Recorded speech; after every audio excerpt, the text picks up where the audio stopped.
the voters, but it creates confusion. What do you think about what's happening right now, Napoleon? Well, I think I can't even mince my words. I think she's trash for this for two reasons, right? One, aligning with Project Veritas, who's like a bootleg MI6, who's like a pseudo spy organization that tries to infiltrate all the left wing groups and and have tapes of people.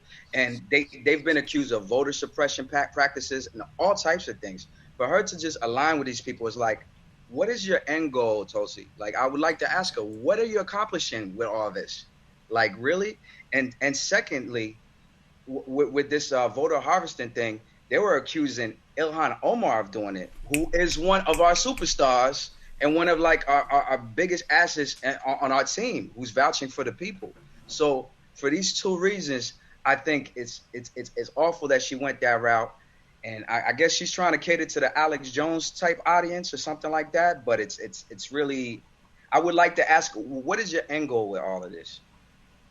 Joshua, she's no longer in Congress. She's decided that she doesn't want to run again, but she raised a lot of money from the left. A lot. I mean, that gave her her platform.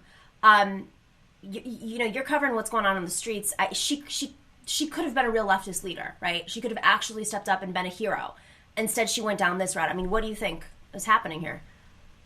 I mean, I think she sees an opportunity to, if she's stepping out of Congress, she sees an opportunity for another type of platform. I mean, to me, she's stepping away from the left. I mean, Napoleon mentioned Project Veritas is, I mean, they're the worst people. They're liars. They have no shame, no morals. And Tulsi earlier endorsed that kind of Q talking point about that Netflix movie. I forget what it's called, but with the young, like, cheerleaders. Cuties. Yeah. She ran with the exact talking point all the Q types were going with about this movie promoting pedophilia and da-da-da. And to me, it feels like she's pivoting into this Q adjacent position. Right. And there's no denying that a woman and a woman of color and the Q people, they love that. They love this stuff when somebody in that with that identity endorses their talking points. And you mentioned her raising a lot of money.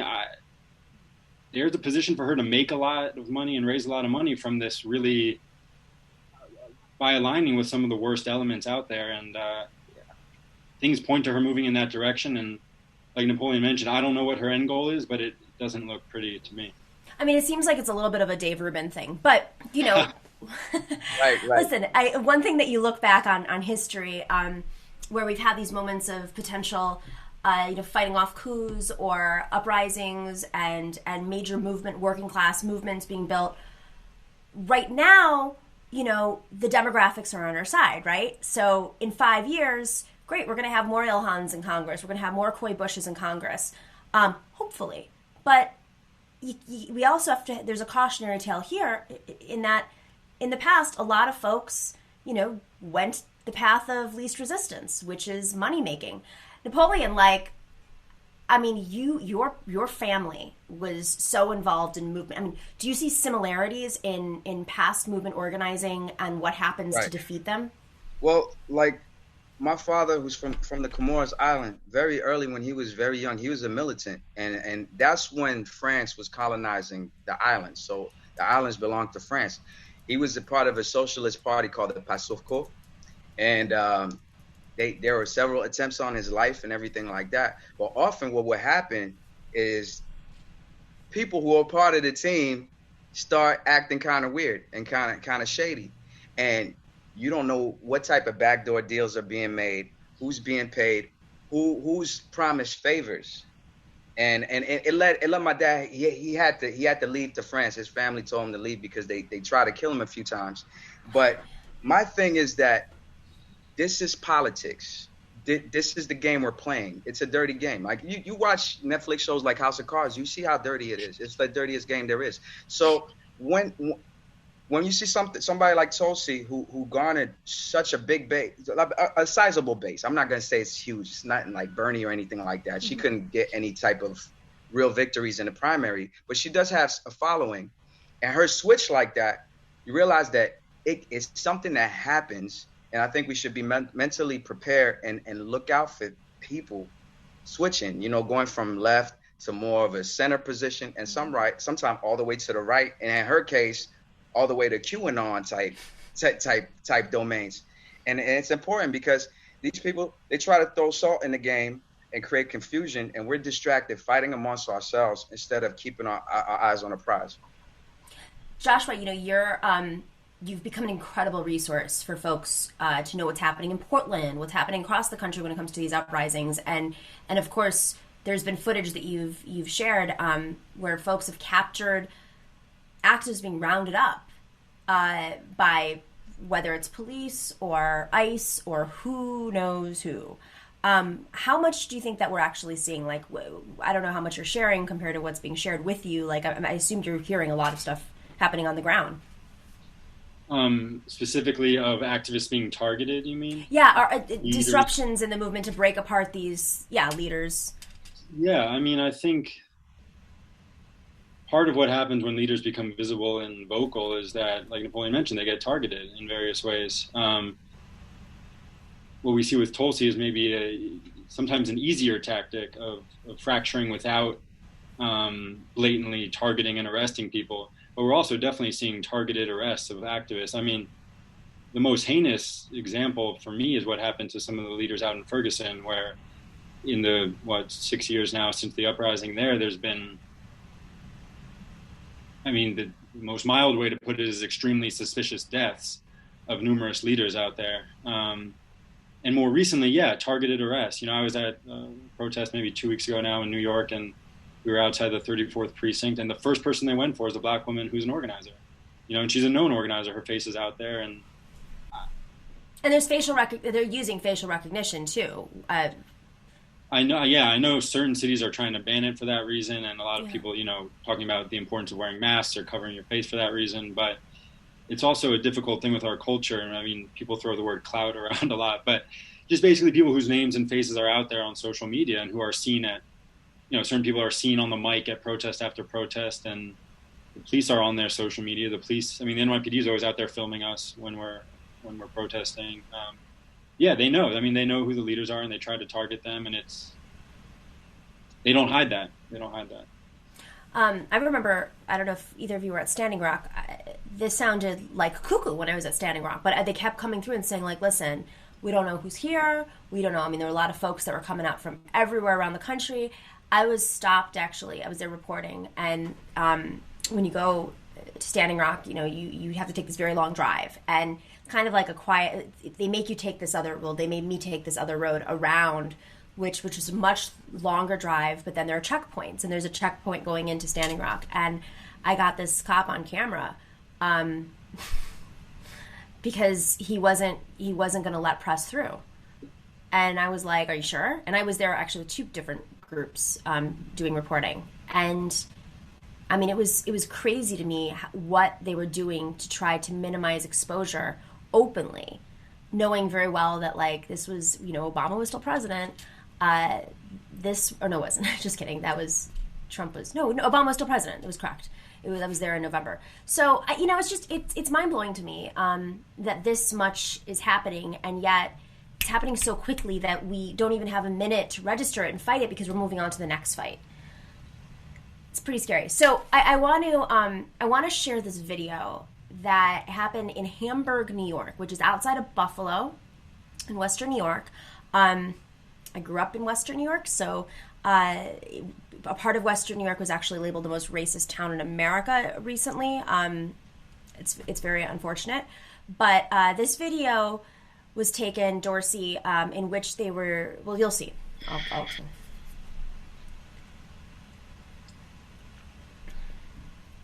Can we expand it a little bit?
off with the fact that, we have our criticisms of Andrew Cuomo, very right, but a mock lynching of Andrew Cuomo, QAnon pushed, and you have a Republican who, just for background, this is a man, Chris Jacobs, comes from a very wealthy family, very, very wealthy family. They started a company that sells goods in stadiums, like food distribution. It's called Delaware North, which is an intersection in the city of Buffalo.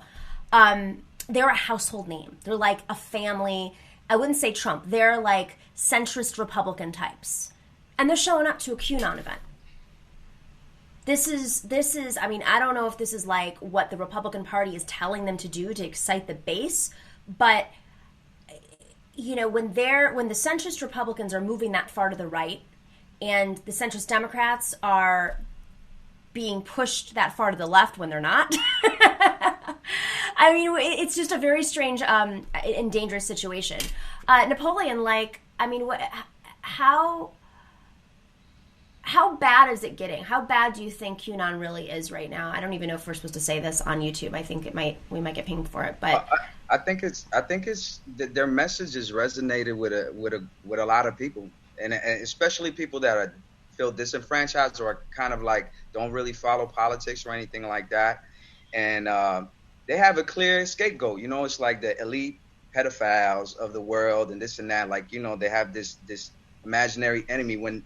Instead of seeing like the reality of the broken system, which is right in front of their face, people rather have like this imaginary monster to point their finger at and to rally around. And the funny thing with that group, I see it popping up in Germany. I see some people sharing it on Twitter who are French, and I'm like, so that their message is getting around. So I think it's effective. The thing is, it's Trump's fault because. To me, like the buzzword of 2020 is normalizing. Trump normalized this type of behavior, like this type of extreme, let's fire up people in any way we can. And I think that family, who you say are more centrist, are just seeing that, look, this is working right now. Let's give people some more meat because they love it. Mm. And Nate McMurray, let's just, he's running against him. So if you don't know who Nate McMurray is, go check him out because this was, mind-blowing to me. Joshua, what do you think? I agree with what Napoleon said. I think what you have is that in a two-party system, all you need is a majority of one party to dictate that party, right? So majority of registered Republicans is not actually that huge percentage of this country. You get 25% of this country to be rabid, MAGA, QAnon, registered Republicans.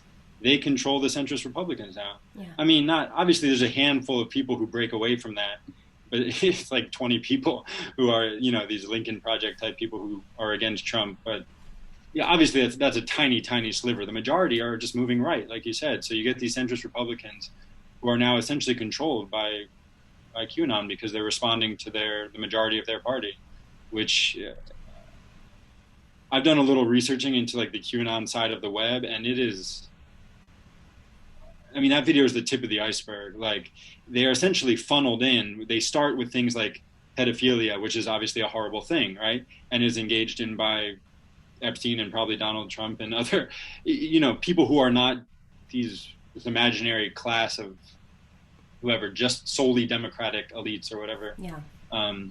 But then they funnel them into really, really absurd things. I mean, there's philosophies about JFK and aliens and clones. And it's a really, and it's odd how, like Napoleon said, all that is somehow much easier to believe than the simple fact that this is essentially an oligarchy and that their leaders are betraying them constantly. Because that's a scary reality. It's scarier than scapegoats. So. Yeah, no, in 2016, it was about the Mexicans are taking your jobs. I'm going to build a wall. We were, okay, well, that went out the door. And now it's the aliens are, like, what? It's totally batshit. But, okay. So on that note, another alternative reality, Eric Trump went on Fox and Friends. And let's play that clip real quick.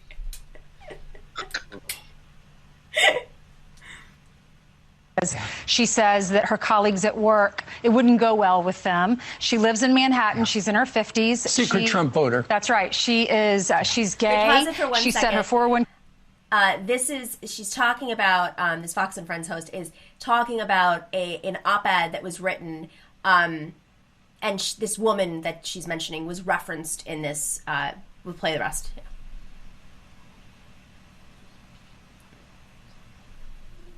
1K went up with your dad, 19.6%. Gas prices better than they were under Obama. She goes on to say that Obamacare was $560 a month for her, and she had lost her job, so she was priced out. She talks about crime in the neighborhood. She talks about Bill de Blasio and how he's inept. The Trump-Russia thing, the Clintons' fingerprints are all over it. She calls Joe Biden weak. But she doesn't want to use her last name. And there are a lot of people that might be voting for your dad that aren't admitting it. And it was Bret Stephens, who's been a critic of your dad, who wrote the editorial. So are you counting on this person, on the secret voter? Ainsley, that person's there. I'm telling you, I see it every day. The LGBT community, they are incredible. And you should see how they've come out in full force for my father every single day. I'm part of that community, and we love the man. And thank you for protecting our neighborhoods, and thank you for protecting our cities. Do you guys think he knows what LGBT means? I would hope so, man, because if he doesn't, that would be crazy. But, it seemed like a Freudian slip. Maybe he's trying to tell us something we don't know yet. The question is, does that community accept him? Because, you know what I'm saying? If he's part of that. I don't think we really know the sentence he just strung together. Right. I think, there's like these sound bites that they just put together. Like, there's a community, and I like community, and I'm part of the community. Right. And they're protecting us, and danger. Oh, by the way, Bret Stephens, he's a Republican who hated Trump. Oh, funny, until last week when he got his Supreme Court nominee pick that he wanted. I mean, that's the danger of dancing with these Republicans, is that they're not loyal to you. They don't donate to you. They didn't organize for you. They're going to cut a deal. And if a better deal comes along, they're going to take, You know who cuts deals well? Donald Trump. Wait. There's an update to the Eric Trump story. What am I hearing? We have some breaking news. Waiting for it. Oh, here we go. New York Post. Trump also affirmed that he's not bisexual. You had to make it clear. Wait, that's... Oh, because he has a wife. Got it. I'm trying to figure out, why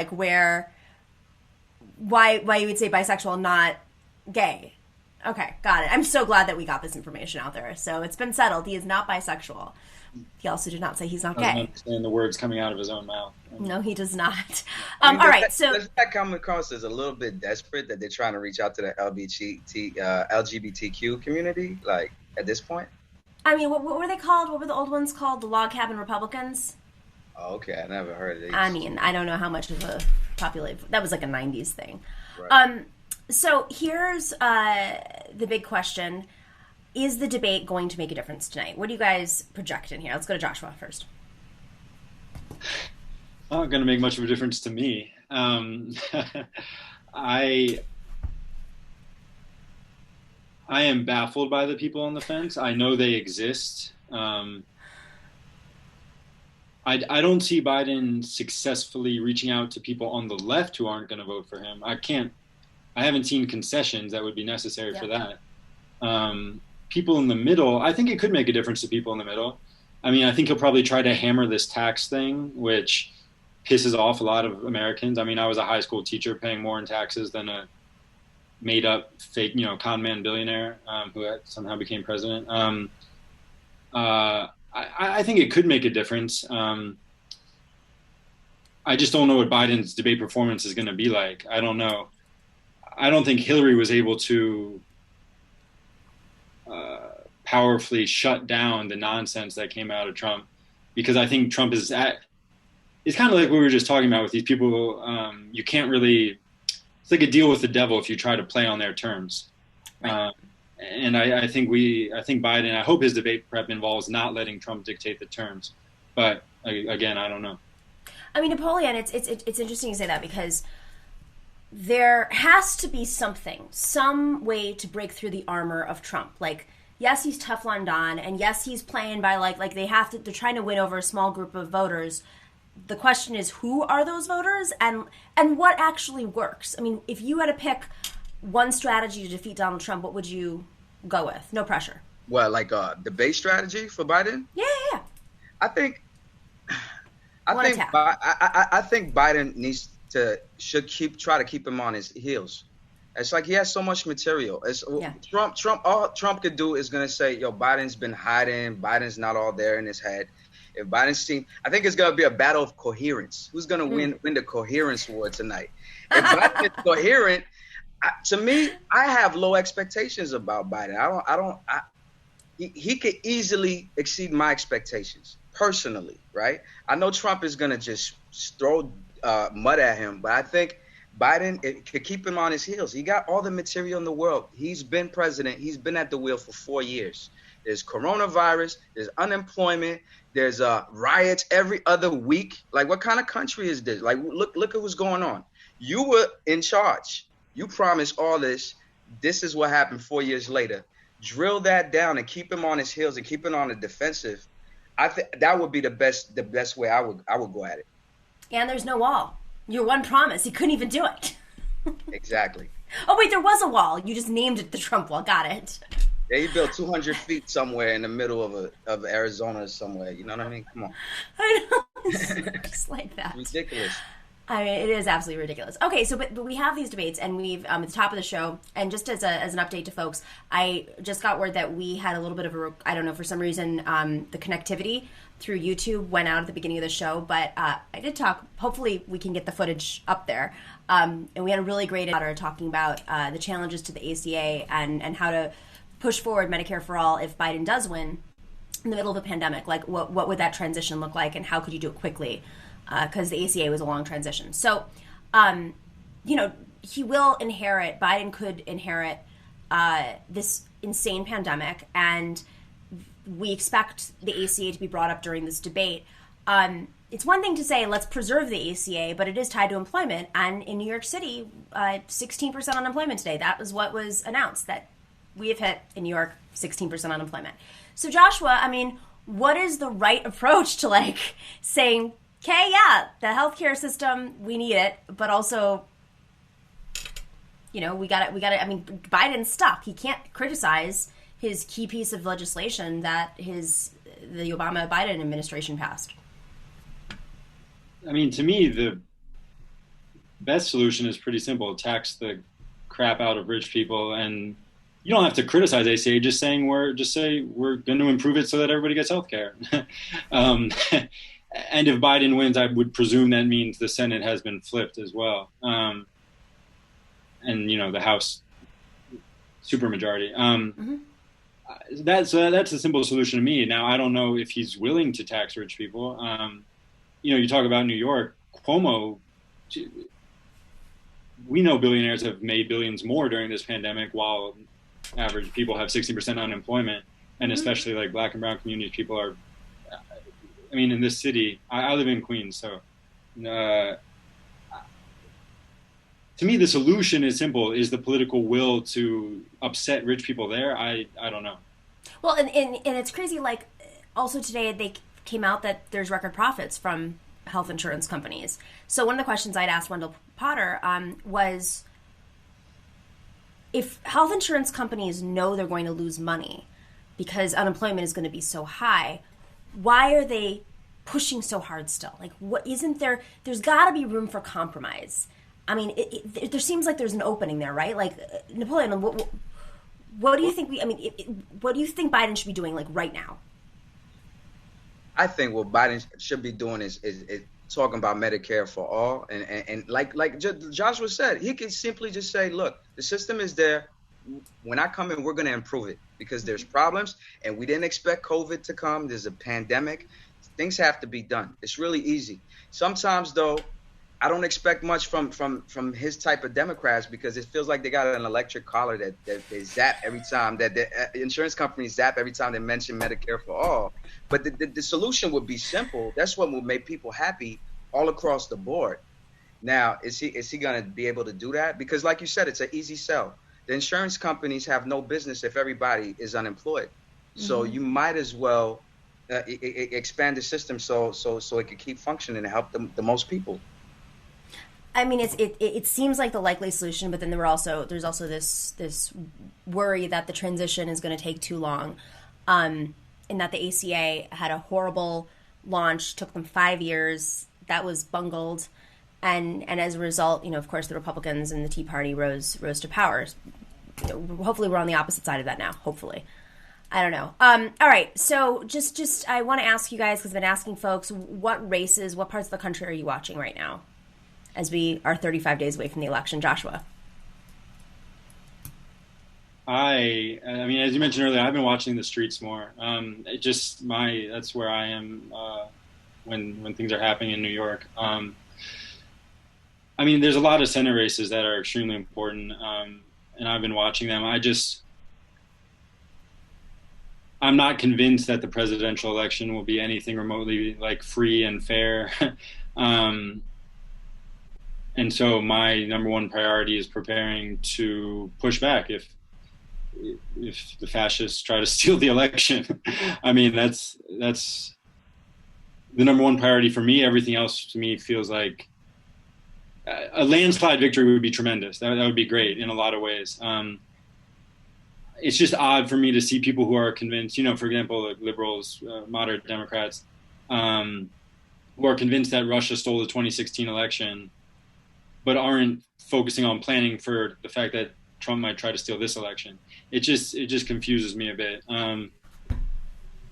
Plus this Supreme Court nomination, we all know what happened in 2000. There's a decent chance this goes to the court again, a rigged court, essentially. So that's where I'm focusing my attention. But there's a lot of important Senate and other elections out there. So on the streets right now, I mean, is the energy decreasing, or is it being disrupted? I mean, what's this? We can have these little beats, these moments that blow up, but to sustain them for a long period of time, especially into an election, which is still 35 days away, do you feel like there's still that energy there?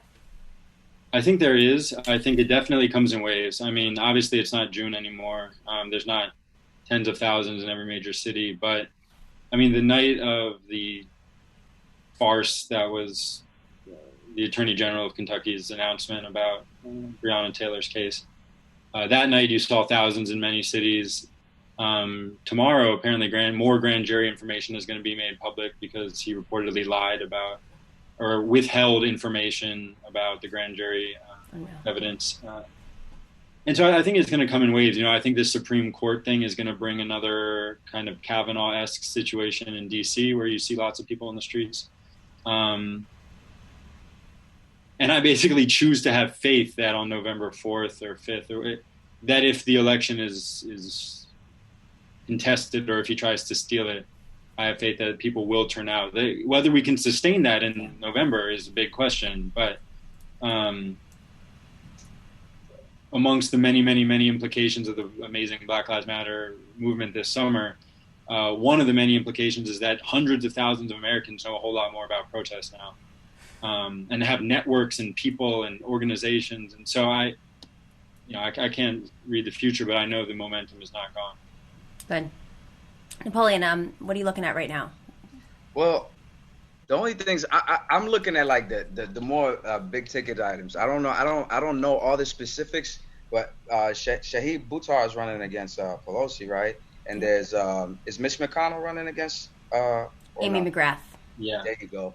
I mean, that's because they're the biggest names. To be honest with you, I would love to see them get knocked off. I don't know how they're doing. It's not like I'm monitoring from close, but it would be great if even one of them could take it, because it would be a big deal. And Shahid Buttar, I mean, one thing, he's also Democrat, so there's a unique dynamic there in that he was able to get through the California jungle primary, which the top two contenders face off, and they're on the same party. And I mean, I think this is going to be a great opportunity to see what kind of weight and muscle the movement can flex in a district that's progressive, but a little bit more corporate-y than what probably the media wants to portray it as. But I mean, this could be a crazy election where folks that never vote are suddenly voting and are pissed off that Congress has done nothing. And who is a better emblem of that than Nancy Pelosi? So we'll definitely be watching it close. Guys, I I appreciate your work. He's sticking around a little bit later. We had some technical glitches. I still don't really know what happened, so we'll see. For those of you who are watching, hopefully we'll be able to get the first half of the show up. Great interview with Wendell Potter, and I did a monologue on sort of the day's the news of the day and what I predict with the debates. But if that monologue doesn't go up, I will do it again for you, so you know what to watch during the debates and why it matters or doesn't matter. It's kind of the big question. Do the debates matter or do they not matter? I will say, teaser, if there's one debate that matters, it's this one, not the rest of them. So you're going to have to stick around for that. Thank you guys. Joshua Potash, you got to check out his Twitter where he's posting all this footage. It's amazing. If you're not following him already, it's really incredible. It's a great archive. And of course, Napoleon the Legend, recurring guest. All right, thank you all. Make sure to click like and subscribe because this show, I don't know what's going on. YouTube, are they punishing us? We don't know. But I know that Google had some glitches earlier, this week, so maybe it's about that. But make sure to click like and subscribe, and thank you all for joining the chat, and we will see you tomorrow at 3 p.m. Eastern with the one and only Bhaskar Sankara, who's going to be talking about the 10-year anniversary of Jacobin. All right, we'll see you tomorrow.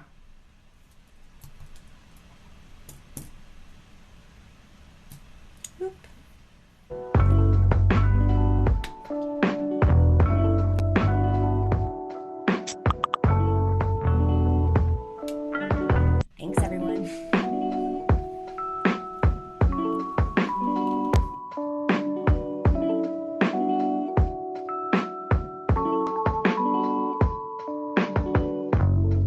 Thanks for watching and listening to The Nomiki Show. But remember to click like and subscribe on YouTube, and please share on social media. If you're not already a patron, please join us for as low as $5 a month on patreon.com/The Show for early and special content.